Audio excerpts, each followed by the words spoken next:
Cerita diawali dengan memperlihatkan seorang wanita yang sudah berlumuran getih, sangat ketakutan karena hidupnya sedang terancam oleh siluman, makhluk jadi-jadian, atau apalah itu namanya. Yang pasti, makhluk berkepala kambing tersebut terlihat sangat marah dan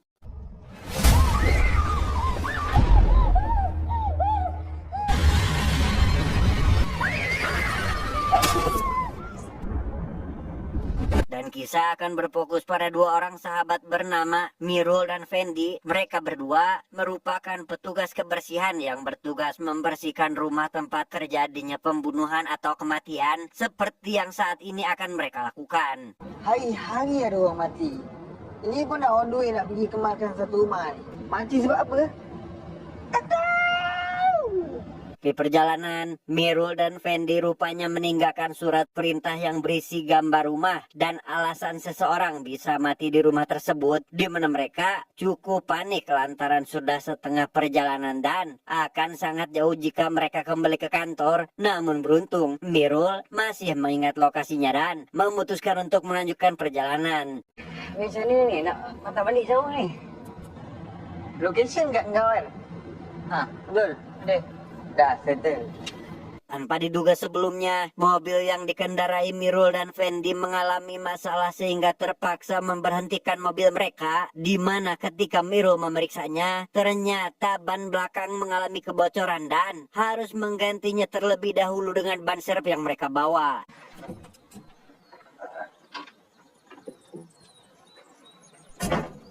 Apa kes?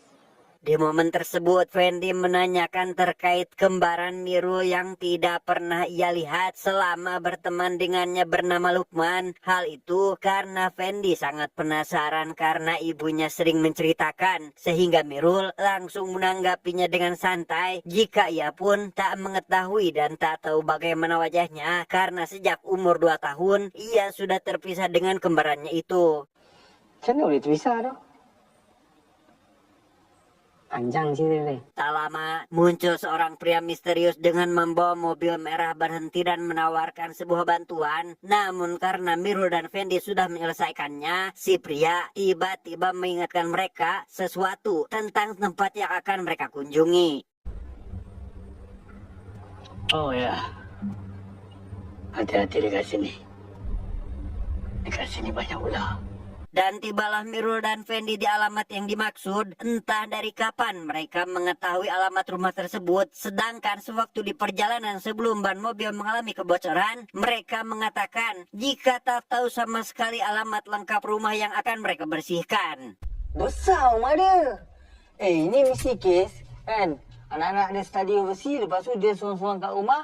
Bol. Sebelum masuk ke dalam rumah, entah kenapa Mirul merasa tidak asing dengan rumah yang dilihatnya itu. Padahal seumur hidupnya, ia baru kali ini pergi ke sana. Di mana menurut Fendi, mungkin saja hal itu karena Lukman, kembarannya pernah mengunjungi rumah ini. Sorry. Aku rasa macam deja vu lah. Hah? Deja vu? Baru saja turun dari mobil, Mirul melihat sosok anak kecil berbaju pink sedang berdiri di kejauhan sambil melihat ke arahnya. Di mana setelah beberapa kali ia melihat, sosok tersebut tiba-tiba menghilang yang membuat Mirul cukup merasa keheranan melihat fenomena aneh tersebut.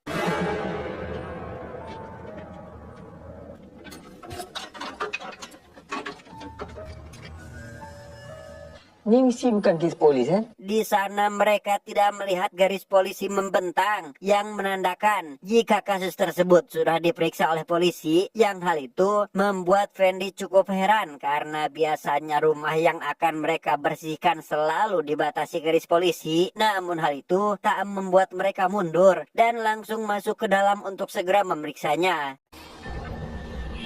Pintu tak kunci, Mat. Kuat bau dia ni.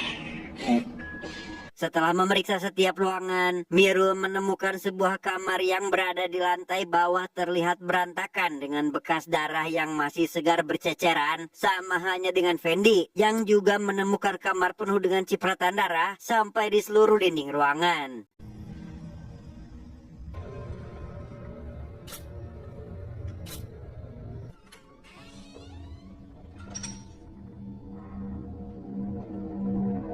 Hal tersebut membuat Mirul dan Fendi sangat heran dan bertanya-tanya apa yang sudah terjadi di rumah ini yang selama mereka berprofesi sebagai petugas pembersih kasus pembunuhan, baru kali ini mereka melihat kasus sebrutal dan semengerikan ini.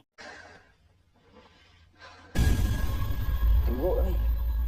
Ni macam bukan mati sendiri. Aku pun tak pernah nampak macam ni. Mengetahui hal tersebut, Mirul mencoba menelpon atasannya untuk memastikan jika rumah yang saat ini mereka periksa adalah benar. Namun sialnya, karena lokasi rumah berada di pegunungan yang jauh dari pemukiman warga, sinyal pun sangat susah sehingga ia tak bisa menggunakan HP-nya untuk menghubungi si atasan. Mirul yang mendengar sesuatu dari bawah ranjang pun langsung memeriksanya dan menemukan sesuatu sedang dimakan oleh seekor tikus, dan setelah bersusah payah untuk mengambilnya, ternyata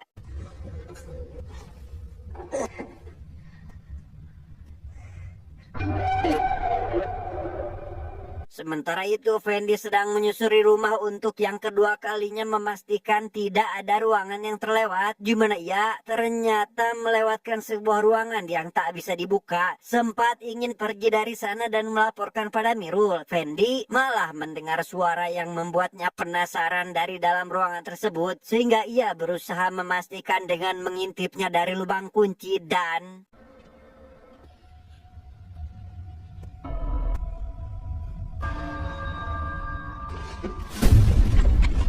pintu yang sedari tadi terkunci dan tak bisa dibuka tiba-tiba terbuka dengan sendirinya, sehingga Fendi langsung memanggil Mirul untuk memeriksanya, di mana mereka menemukan tali gantung dengan ruangan penuh dengan darah berceceran yang membuat Mirul dan Fendi semakin heran bahkan takut dengan apa yang sudah terjadi di rumah ini. Hafiz tak bagi tahu pula ni kes besar.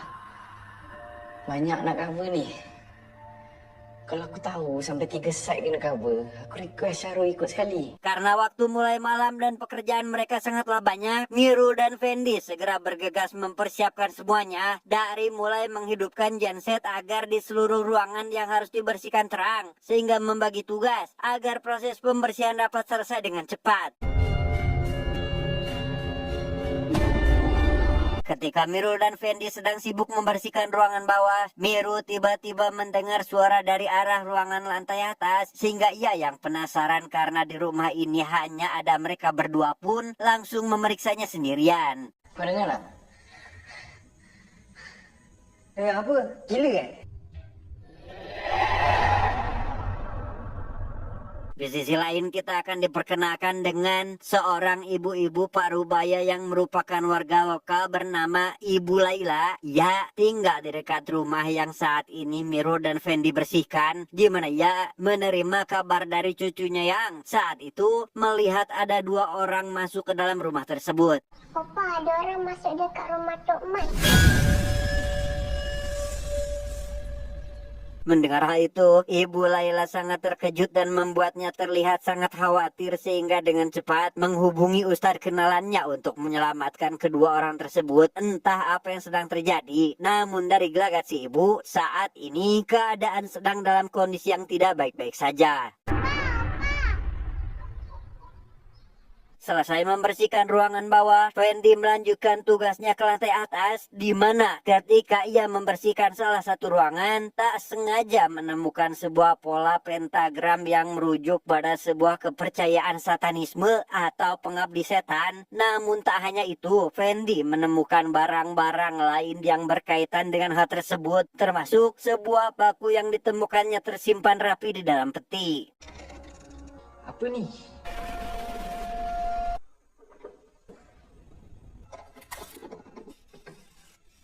Fendi yang penasaran tentu langsung membuka buku tersebut dan melihat simbol-simbol aneh bercampur dengan gambar dengan bentuk menyeramkan, di mana ketika ia membuka halaman terakhir buku tersebut, tak sengaja membaca sebuah mantra dan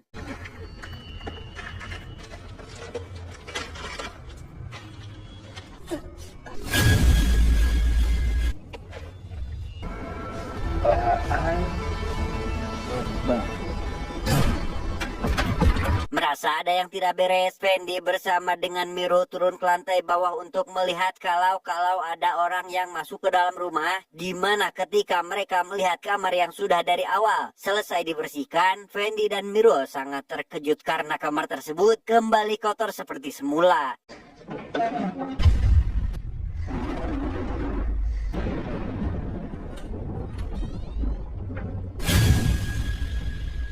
Tak hanya di lantai bawah, kamar yang sedang mereka bersihkan di lantai atas pun kembali kotor seperti awal mereka tiba di rumah tersebut, membuat mereka sangat ketakutan sehingga bergegas mengemasi barang bawaan. Namun ketika Miro melihat pola pentagram dan mendengar jika Fendi menemukan buku aneh yang dibungkus oleh kain merah, Miro yang cukup peka terhadap hal-hal di sekitarnya pun mulai merasa tak nyaman dengan semua yang terjadi barusan dan langsung bergegas keluar dari rumah. Tetapi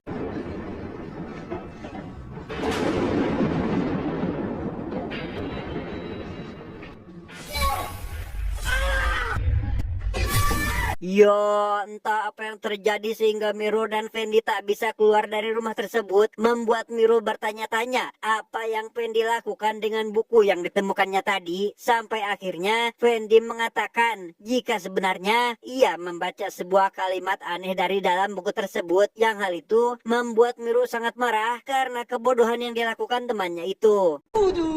Dah dibungkus dengan dawai besi, disimpan dalam peti. Maksudnya apa? Tak nak orang lain baca. Pandai pun bodoh. Bukan apa-apa, Miro sangat takut jika semua yang dipikirkannya itu benar, di mana semua barang dan simbol pentagram dengan kepala kambing yang ada di rumah ini mengacu pada sebuah kelompok pengikut setan bernama Sigil Baphomet yang tak hanya menyembah, melainkan memanggil roh setan itu sendiri untuk muncul. Kau pernah dengar Sigil Baphomet? Dia orang ni pengikut setan. Tapi dia bukan sembah aja. Diorang seru semangat setan untuk muncul. Setelah Miro menjelaskan apa yang sedang ia takutkan, Fendi malah mengusulkan untuk membaca buku itu dan menjalankan ritual aslinya, di mana ia berpikir jika mereka melakukan ritual tersebut dengan benar, keadaan akan kembali membaik seperti sedia kala. Macam ni kalau aku baca buku ni ikut ritual. Kau jangan bagi adik bodoh boleh tak? Mungkin kalau kita baca buku ni ikut ritual asli, semuanya akan normal. Karena dari sore tadi teleponnya tak kunjung diangkat oleh Pak Ustadz, Ibu Laila yang sedari awal terlihat sangat khawatir memutuskan untuk menemui Pak Ustadz dengan pergi langsung ke rumahnya dan mengatakan jika telah terjadi sesuatu di rumah kosong dekat kediamannya. Benda yang sama berlaku lagi. Ibu masuk dulu. Saya siap kejap. Kembali pada Mirul, ia yang sempat menolak karena takut akibat yang akan terjadi selanjutnya, akhirnya menuruti apa yang Fendi sarankan, di mana mereka langsung melakukan sebuah ritual yang tertulis pada buku tanpa tahu apa yang akan terjadi setelah melakukan ritual tersebut. Baal Zeba, Eksur Halak, Sama Zul. Baru menyebutkan 3 dari 4 nama yang ada di dalam buku, Miro dan Fendi mulai melihat ada seorang wanita yang dilihatnya sedang ketakutan. Tentu mereka berdua sangat keheranan. Namun Fendi harus menyebutkan nama terakhir dan melanjutkan proses ritual sampai Miro melihat sosok wanita berpakaian serba merah yang datang menghampiri dengan golok di tangannya dan Manggong.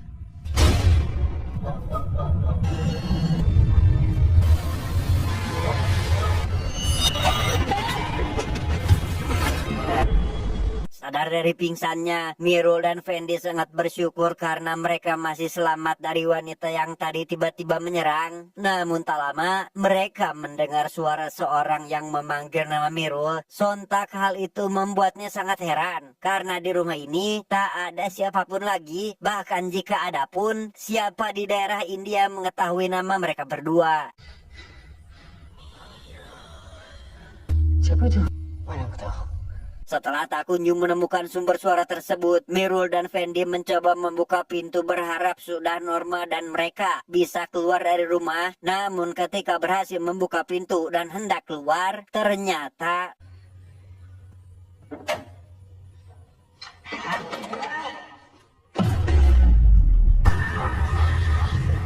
Ya, tak seperti sebelumnya, di luar rumah, Miro dan Fendi melihat hutan belantara yang begitu mengerikan. Sampai-sampai mereka yang sedari awal ingin pergi dari rumah tersebut mengurungkan niatnya dan lebih memilih untuk tinggal di dalam rumah.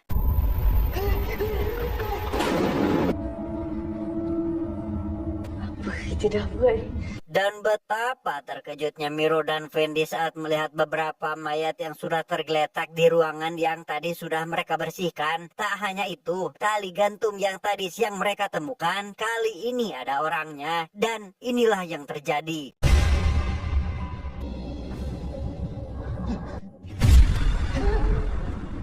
Ketika Mirul dan Fendi sedang memperdebatkan apa yang saat ini sedang terjadi, mereka tiba-tiba mendengar suara dari arah ruangan yang ada mayatnya, sehingga mereka langsung memeriksanya. Dan ternyata mayat yang tadi berada di sana kini sudah tidak ada, membuat mereka kembali berdebat dan memikirkan apa yang sebenarnya terjadi pada mayat tersebut.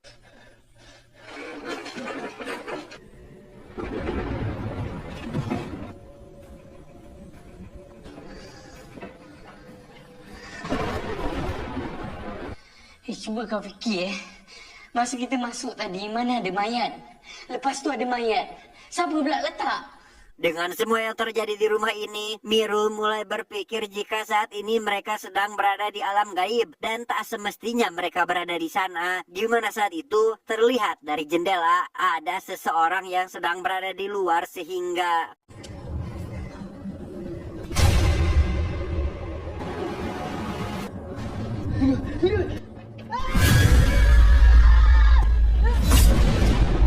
ya, seorang dengan kepala kambing atau kita panggil saja si kambing. Seperti yang terlihat di awal film, kembali datang dengan sosok tajamnya. Kali ini, ia menargetkan Miro dan Fendi sehingga membuat mereka sangat ketakutan dan lari pontang-panting menyelamatkan dirinya masing-masing.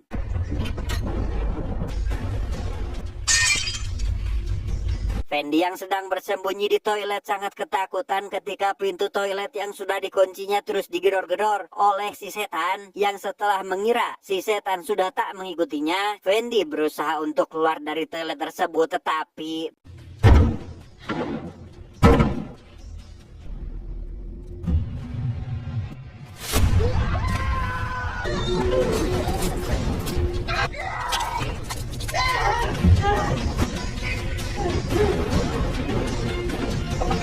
sementara itu, Miro yang sedang berada di ruangan lain dan terpisah dengan Fendi sedang sibuk menghadapi si kambing yang berhasil menusuk bagian bahunya sehingga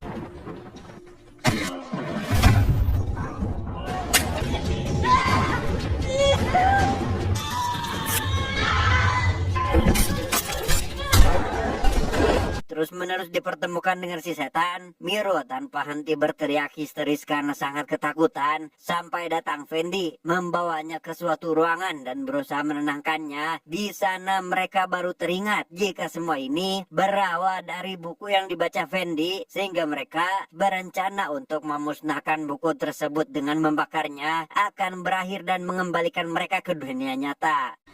Aku rasa sebab buku tu kita terperangkap dalam rumah ni. Apa kata kita bakar buku tu? Kita kena musnahkan buku tu. Setelah mengambil buku tersebut, Mirul dan Fendi langsung mencoba membakarnya dengan pemantik api yang mereka bawa. Namun sialnya, pemantik tersebut rupanya tak bisa menyala sehingga Mirul mengusulkan untuk pergi ke dapur dan mencari sumber api lain. Namun ketika mereka hendak pergi dari sana, tiba-tiba Ada aku cuba boleh. Cepatlah. Jangan.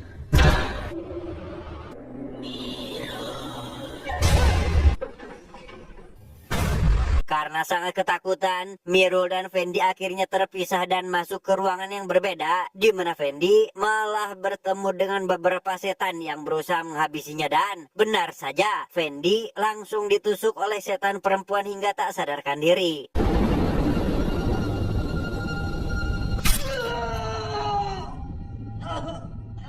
Di sisi lain, Mirul yang berlari ke arah ruangan lain tiba-tiba menemukan Fendi sudah tergeletak mati di ruangan tersebut, dan bersamaan dengan itu, ia juga mendengar suara ketawa seseorang yang ketika Mirul memeriksanya, ternyata Kau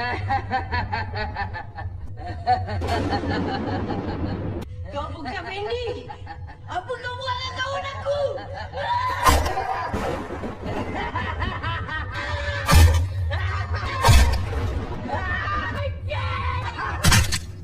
Dan ya, Miru langsung berlari setelah mengetahui pukulannya tak mempan pada setan yang menyerupai dan mengaku dirinya Fendi, di mana setan Fendi terus mengejarnya hingga tiba di suatu ruangan. Miru yang merasa sudah aman, rupanya telah diikuti oleh setan yang kepalanya tertancap kapak, sehingga Miru yang berusaha memberanikan diri pun langsung menghajarnya dan berhasil menghabisinya dengan kapak tersebut.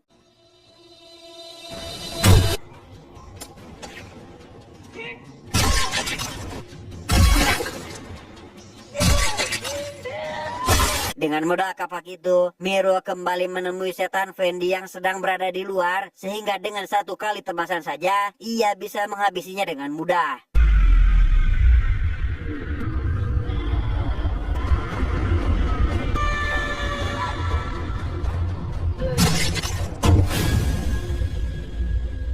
Miru yang mengira jika Fendi sahabatnya sudah tiada, terpaksa meninggalkan jasadnya dan segera pergi ke dapur untuk membakar buku setan yang saat ini ia bawa. Namun ketika ia menuruni tangga, tiba-tiba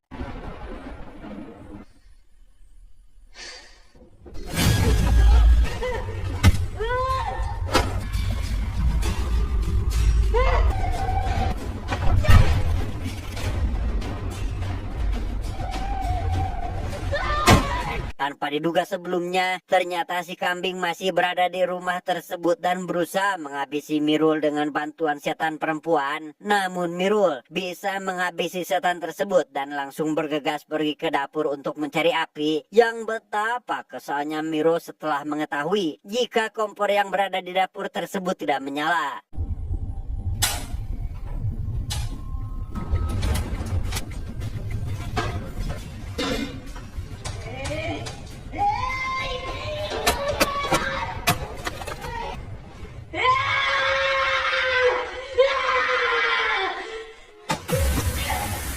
Tak selesai di sana, si kambing rupanya belum menyerah dan langsung menarik Mirul dari arah belakang, di mana si kambing terus menyiksa Mirul hingga Mirul dibuat tak berdaya. Namun ketika Mirul menahan pisau yang ditusukkan si kambing kepadanya, tiba-tiba muncul sebuah cahaya terang yang ternyata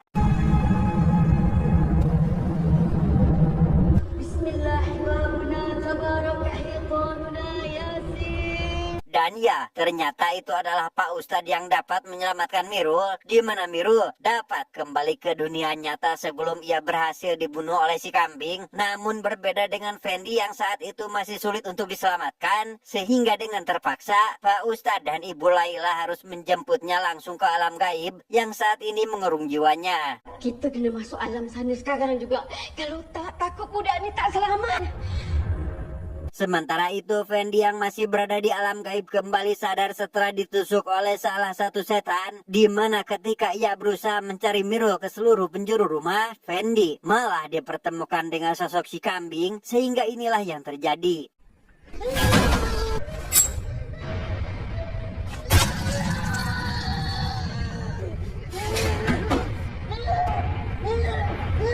Tak lama, datang Ibu Laila bersama Pak Ustadz yang masuk ke alam gaib untuk menjemput Fendi yang saat itu sedang diserang oleh si kambing sehingga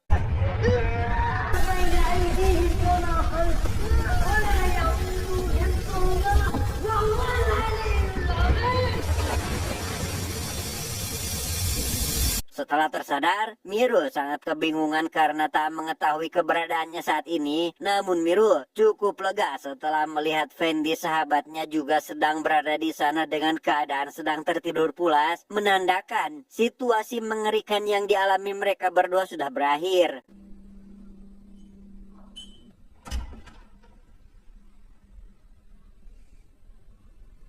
Mirul yang penasaran dengan apa yang telah terjadi padanya lantas menanyakan kepada Ibu Laila. Menurut pemaparan beliau, jiwa Mirul dan Fendi telah terperangkap dalam rumah tersebut setelah membaca buku setan yang ada di sana. Di mana si ibu ternyata sudah berkali-kali membuang buku tersebut, namun anehnya buku itu terus kembali dengan sendirinya.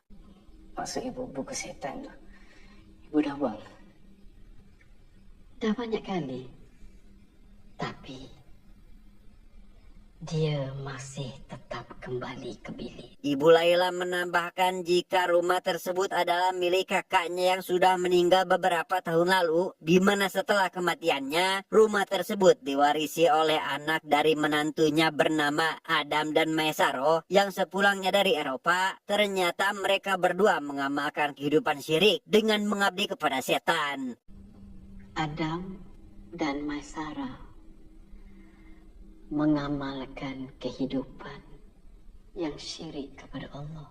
Setelah Miro melihat album foto keluarga pemilik rumah tersebut, ia melihat foto pasangan suami istri yang kemarin siang sewaktu di jalan menghampirinya dan menawarkan sebuah bantuan, di mana si ibu yang mendengar hal itu pun cukup terkejut karena itu sangat mustahil lantaran mereka berdua sudah meninggal sekitar 2 tahun yang lalu. Saya baru jumpa dia orang semalam. Adam, mustahil.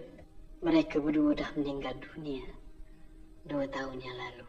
Akhirnya kita akan diperlihatkan dengan bagaimana Mirul dan Fendi bisa pergi ke rumah setan tersebut yang ternyata mereka berdua telah dihipnotis oleh laki-laki yang waktu itu menawarkan bantuan, di mana laki-laki tersebut adalah Adam dan istrinya Maesaro atau orang yang baru saja diceritakan oleh Ibu Laila.